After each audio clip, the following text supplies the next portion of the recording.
India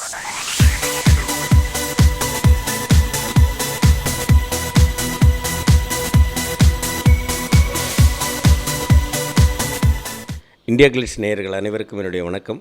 என்னுடைய அனுபவங்களை இந்த பேட்டியின் மூலமாக உங்களோடு பகிர்ந்து கொள்வதில் நான் மிகவும் சந்தோஷப்படுகிறேன்.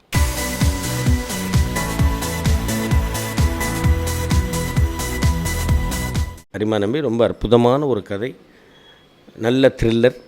எனக்கு ஒரு நல்ல கேரக்டர் கிடச்சிருந்தது. எல்லோரும் என்னை பாராட்டும் பொழுது எனக்கு ரைட், நம்ம கரெக்டாக தான் நம்ம ஆக்ட் பண்ணியிருக்கோம், தம்பி ஆனந்த் சங்கர் சொன்ன மாதிரி நம்ம கரெக்டாக தான் நடிச்சிருக்கோம் அப்படின்ற எனக்குள்ள ஒரு சந்தோஷம் ஏற்பட்டது. அதாவது போலீஸ் கெட்டப்புனாலே உடம்பில் ஒரு கம்பீரம் வரும். நிச்சயமாக அந்த உடைக்கும் அந்த வேடத்திற்கும் உண்டான ஒரு விஷயம் அது.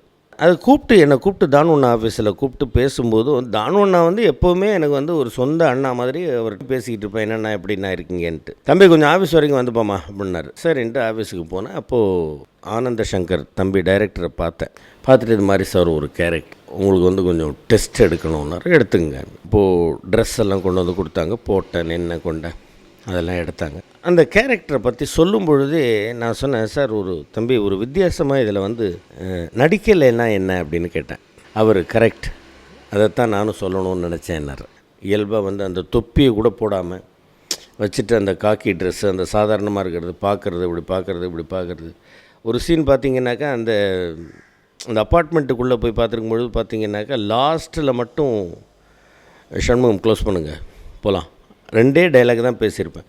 மற்றபடி அந்த போலீஸ் அப்படிங்கக்கூடிய அவங்களுடைய பார்வை அலைபாஞ்சிக்கிட்டே இருக்கும். அப்படியே ஏதாவது கிடைக்குமான்னு அப்படி பார்த்துட்டே இருப்பாங்க.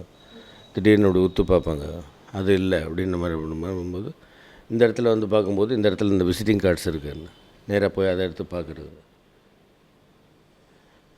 போகலாம், அவ்வளோதான், இப்படி தான் பண்ண போகிறேன்னு. ரொம்ப நல்லா இருக்குது, அதே மாதிரி பண்ணுங்க. எனக்கு அந்த படத்தில் கிடைத்த கைத்தட்டலும் நல்ல பெயரும் நிச்சயமாக நான் சொல்லிக்கொள்கிறேன். அது எனக்கு கிடைத்தது இல்லை, தம்பி ஆனந்த் சங்கர் அவர்களுக்கு கிடைத்தது தான். தம்பி நீங்கள் இந்த ப்ரோக்ராமை பார்த்தாலும் நீங்கள் சொல்லுவீங்க, என்னென்ன இப்படிலாம் சொல்லியிருக்கிறீங்க. ஏன்னா நான் உண்மையை தான் சொல்கிறேன். உண்மையாக அந்த கைத்தட்டலும் பாராட்டும் உங்களுக்கு கிடைத்தது தான்.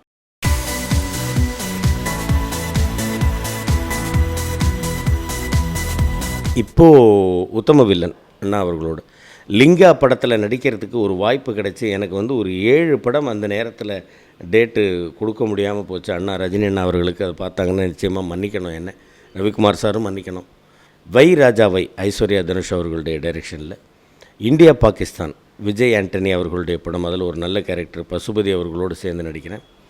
தம்பி எழில் அவர்களுடைய படம் ஒன்று அருமையான கேரக்டர், அதிலே ஹீரோவோட அப்பா விக்ரம் பிரபு அவர்களுடைய அப்பா. அப்புறம் வேறு புதுசாக பேர் வைக்காத ஒரு 4-5 படங்களில் நடிச்சுக்கிட்டு இருக்கிறேன். கிட்டத்தட்ட ஒரு 10-12 படங்களில் நடிச்சுக்கிட்டு இருக்கிறேன். இப்போ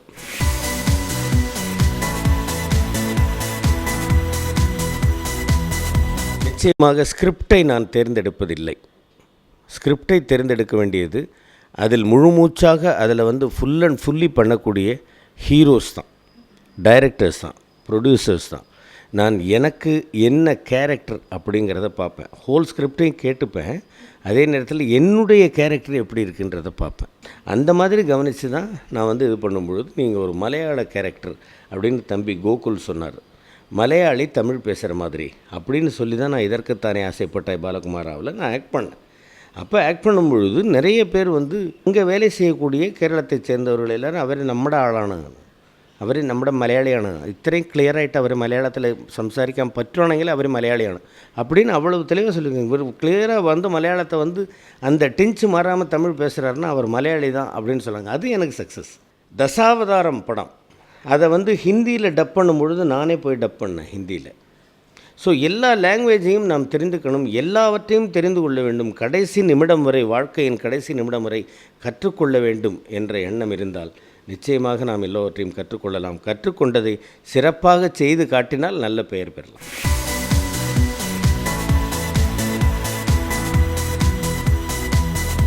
இல்லை, அது ஏன் புதிதாக வரக்கூடிய டைரக்டர்கள், புதிதாக வரக்கூடிய நடிகர்கள் அப்படின்னு பார்க்கணும்.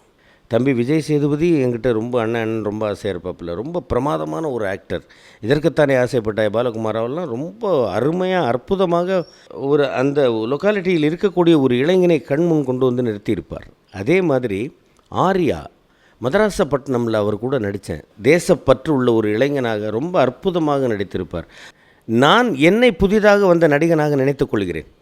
மெயின் விஷயம், இன்றைக்கு வரக்கூடிய இளைஞர்களுக்கு அறிவுரை சொல்கிறதுக்கு எனக்கு தகுதி இருக்குது, வயதும் அனுபவமும் இருக்குங்கிறதுனால நான் சொல்கிறேன். முதல்ல கதை சொல்கிறதுக்கு யாராவது வர்றாங்கன்னா செல்லை ஆஃப் பண்ணிவிடுங்க.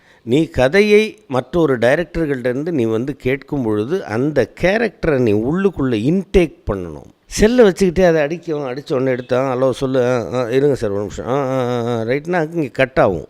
அப்போ நீ வேறு எங்கேயாவது பார்த்துக்கிட்டு இதை பண்ணிக்கிட்டு ஃபோனை பேசிக்கிட்டு வேறு எங்கேயாவது யாராவது வர்றாங்களான்றதை பார்த்துக்கிட்டு இப்படி எல்லாம் பண்ணிவிட்டு வாப்பா நல்லா இருக்கிறியா சரி சரி சரி சார் கொஞ்சம் இருங்க அவர்கிட்ட பேசிட்டு வந்துடுறேன். அவருக்கு எரிச்சல் வரும். இவனடா இவங்ககிட்ட போய் நம்ம கதை சொல்கிறதுக்கு வந்தோமே அப்படின்னு. இல்லை, செல்லை ஆஃப் பண்ணிவிட்டு அந்த கதையை முழுவதாக கேளுங்க.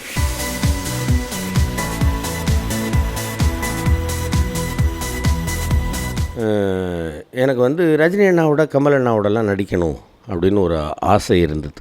ரஜினி அண்ணா கூட ஒரு தடவை பார்த்துட்டு கேட்டாங்க, நீங்கள் ஏன் சினிமாவில் நடிக்க மாட்டேங்கிறீங்க அப்படின்னாங்க. இல்லை நான் நடிக்க மாட்டேன்னு சொல்லலை, எனக்கு வாய்ப்பு கிடைக்கல, அதனால தான் நான் நடிக்கலை.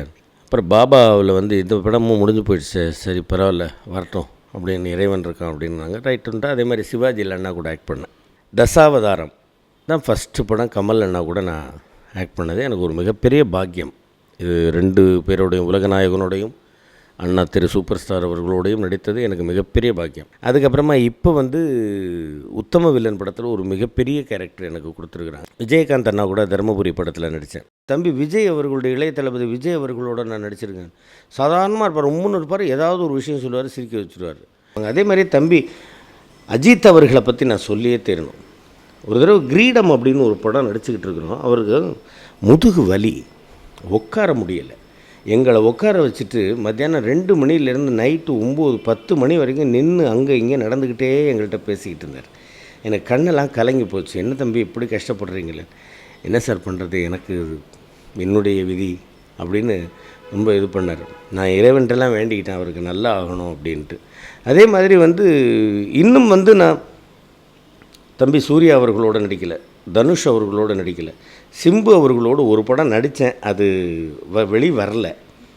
அதே மாதிரி இப்போ புதிதாக வந்திருக்கக்கூடிய இளைஞர்கள் தம்பி சிவகார்த்திகேயன் அவர்களோடு நடிக்கலை, சிவா அவர்களோடு நடிச்சிட்டேன் தமிழ் படத்தில். இப்படி எல்லாரோடையும் நடிக்கணும் அப்படின்ற ஒரு ஆர்வம் எனக்கு இருக்குது. அதே நேரத்தில் எனக்கும் நல்ல நல்ல கேரக்டராக கிடைக்க வேண்டும் அப்படிங்கிற ஒரு ஆர்வமும் இருக்குது. இவ்வளவு நேரம் என்னுடைய இந்த பேட்டியை கேட்டு தெரிந்து கொண்ட, ரசித்த அப்படின்றது கொஞ்சம் ஆணவமான வார்த்தையாக இருக்கும், அது சொல்லக்கூடாது. நீங்கள் ரசித்திருந்தீங்கன்னாக்கா அது ரைட், ரொம்ப சந்தோஷம் எனக்கு. கேட்டு கொண்டிருந்த அனைவருக்கும் என்னுடைய வணக்கங்கள். அனைவருக்கும் என்னுடைய இனிய உளம் கனிந்த ஆகஸ்ட் 15 சுதந்திர தின நல்வாழ்த்துக்கள். நன்றி, வணக்கம்.